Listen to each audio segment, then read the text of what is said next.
அஸ்ஸலாமு அலைக்கும் வரஹ்மத்துல்லாஹி வபரகாத்துஹு.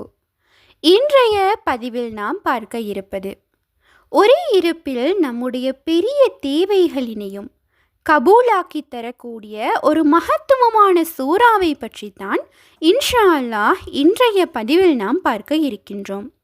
இந்த சூறாவை ஓதினால் நம் ஆசைகள் அத்தனையையும் கபூலாக்கி தருவான். இதனுடைய மகத்துவம் நிறைய பேருக்கு தெரியாது என்பதால் இதை ஓதுவது கிடையாது. இந்த சூறாவை ஒரு முறை ஓதினால் போதுமானது. அந்தளவு ஆற்றல் கொண்ட ஒரு சூறா.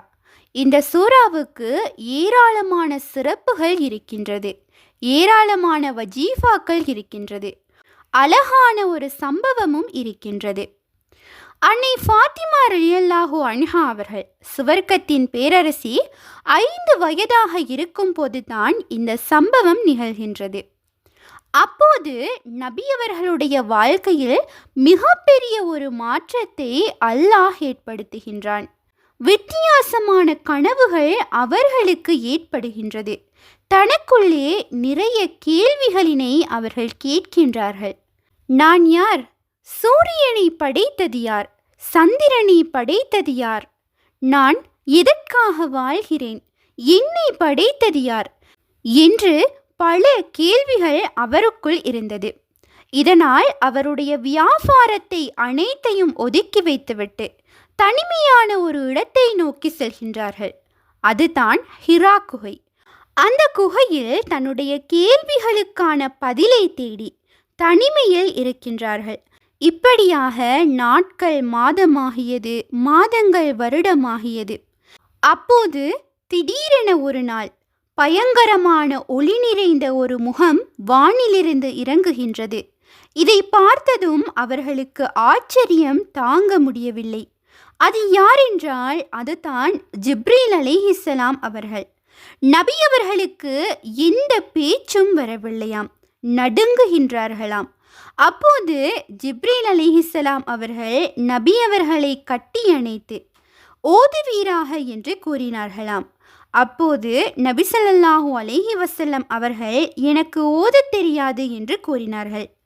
மீண்டும் கட்டிப்பிடித்து ஓதுவீராக என்று கூறினார்கள். அதற்கும் நபி அவர்கள் எனக்கு ஓதத் தெரியாது என்று கூறினார்கள். மீண்டும் கட்டிப்பிடித்து ஓதுவீராக என்று கூறினார்கள். நான் எதை ஓதுவது என்று கேட்டார்களாம். திரும்பவும் ஜிப்ரீல் அலைஹிஸ்ஸலாம் அவர்கள் உம்முடைய இறைவனின் திருப்பெயர் கொண்டு ஓதுவீராக, இரத்த கட்டியிலிருந்து மனிதனை படைத்த உம்முடைய இறைவனின் திருப்பெயர் கொண்டு ஓதுவீராக, மனிதன் அறியாதவற்றையெல்லாம் அவனுக்கு அறிவித்து கொடுத்த இறைவனின் திருப்பெயர் கொண்டு ஓதுவீராக என்று கூற இந்த சூறாவை தான் அவர்கள் சொல்லி காட்டியுள்ளார்கள். அதுதான் சூரா அலக். இதன் பிறகு நபி அவர்களுக்கு நபித்துவம் கிடைத்தது. அவ்வளவு மகத்துவமான ஒரு சூரா. இதுதான் அல் குர்ஆனில் முதல் முறையாக இறக்கப்பட்ட சூரா. 19 வசனங்களை கொண்ட சிறிய சூரா. ஆனால் இதில் சஜிதா செய்யப்படக்கூடிய சிறந்த ஒரு வசனமும் இருக்கின்றது. இந்த சூறாவை யார் ஓதினாலும் அல்லது ஓத கேட்டாலும் சஜிதா அவர்கள் மீது கடமையாக இருக்கின்றது.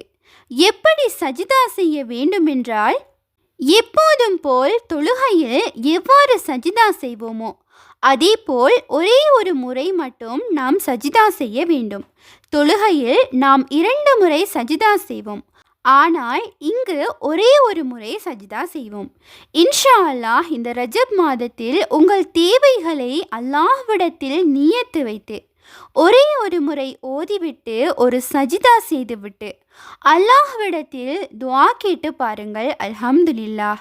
இன்ஷா அல்லாஹ் பெரிய தேவையையும் மின்னல் வேகத்தில் அல்லாஹ் கபூலாக்கி தருவான். இன்ஷா அல்லாஹ் தினமும் ஒரு முறையாவது ஓதி பாருங்கள். இதனால் பரக்கத்தும் ரஹ்மத்தும் உங்களிடம் நிறைந்திருக்கும். இன்ஷா அல்லாஹ் இந்த சூறாவை தினமும் ஓத வல்ல ரஹ்மான் நம் அனைவருக்கும் நற்கிருபை செய்வானாக. ஆமீன். இன்ஷா அல்லாஹ் இந்த பதிவானது உங்களுக்கு பயனுள்ளதாக இருப்பேன். அல்ஹம்துலில்லாஹ் என்று கமெண்ட் செய்யுங்கள். மேலும் உங்களுடைய மேலான துஆக்களில் என்னையும் சேர்த்து கொள்ளுங்கள். இன்ஷா அல்லாஹ் மற்றும் ஒரு பதிவில் சந்திப்போம்.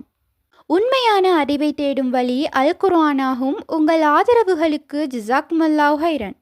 தொடர்ந்தும் எம்முடன் பயணியுங்கள். அஸ்ஸலாமு அலைக்கும் வரஹ்மத்துல்லாஹி வபரகாத்துஹு.